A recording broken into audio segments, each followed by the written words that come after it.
Time now for Media Watch with Haxi Myers-Belkin. Hi Haxi, you're going to start off with reaction to the ongoing protests in Algeria against President Bouteflika, the ailing President Bouteflika, seeking another term. Absolutely. So mass demonstrations against President Bouteflika's plans to stay in power began on Friday, and today it was the students' turn to voice their anger.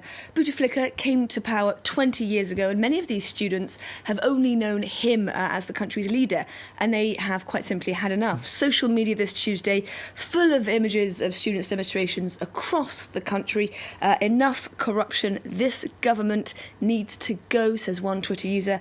Another saying, we're maintaining demonstrations against Bouteflika's plans for a fifth mandate. Journalists, school students and university students are occupying the streets. Now, mobile phones have become something of a symbol of resistance in these demonstrations, with footage and photographs immediately uploaded onto social media. And what's remarkable about a lot of what we're seeing is the mood that's evoked. We've seen, for example, as you can see here, police officers, but also protesters helping each other out in the face of tear gas, for example. Flowers have also become, as they so often do in these sorts of demonstrations, symbols of peaceful protest. Let's take a look now at one of the videos that's come out of Tuesday's protest. It's already been seen thousands of times.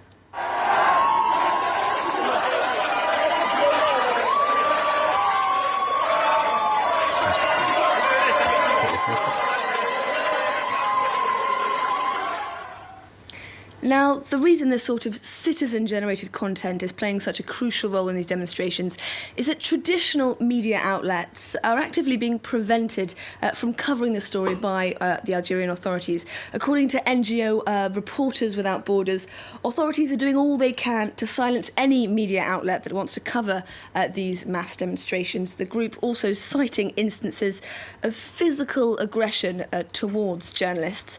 We're hearing numerous reports of journalists staging a sit-in, this Twitter user saying force à eux, strength to them. These journalists who are opposing their employers' attempts to silence them clearly have quite a bit of mass support from protesters. You're talking just now about the role of mobile phones, and as has been the case in protests in numerous countries, social media are getting important. Absolutely.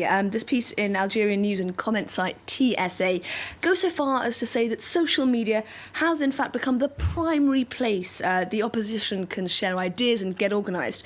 And there are a number of quite important reasons for this, with the recent rollout of 4G mobile network across most of the country. 19 million Algerians now have access to mobile phones with internet access. That's half the population. And in a country where press freedoms are limited, people, we read, are realising that social networks can provide them with largely uncensored information and a space to debate freely. And crucially, for an opposition movement, tools like Facebook events, for example, are making it easier than ever to plan real-life demonstrations which I should say have actually been banned in the capital Algiers since 2001. Okay, we're going to move on to another subject now, the Catholic Church's ongoing abuse image problem with a conviction in Australia. So this is huge news coming out of Australia.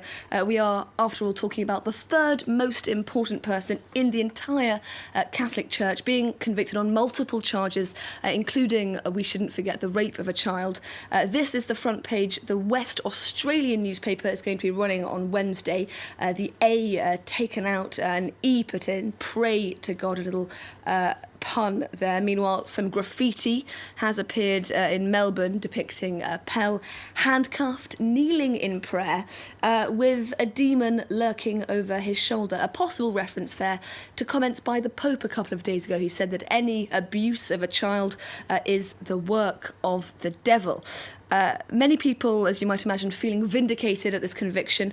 One man taking to Twitter to say, my best friend died of a heroin overdose in 2006. He was abused as a choir boy. George Pell dismissed his claims. Today is his belated vindication. And also a sense for some that now's very much a time for some soul-searching among Catholic institutions. In Australia, one journalist tweeting, to those who turned a blind eye or even scolded the truth-tellers because Pell championed their religious beliefs, deep reflection is now required. Haxi, thanks very much. That's what we have time for. You're watching live from Paris. The headlines are coming up shortly.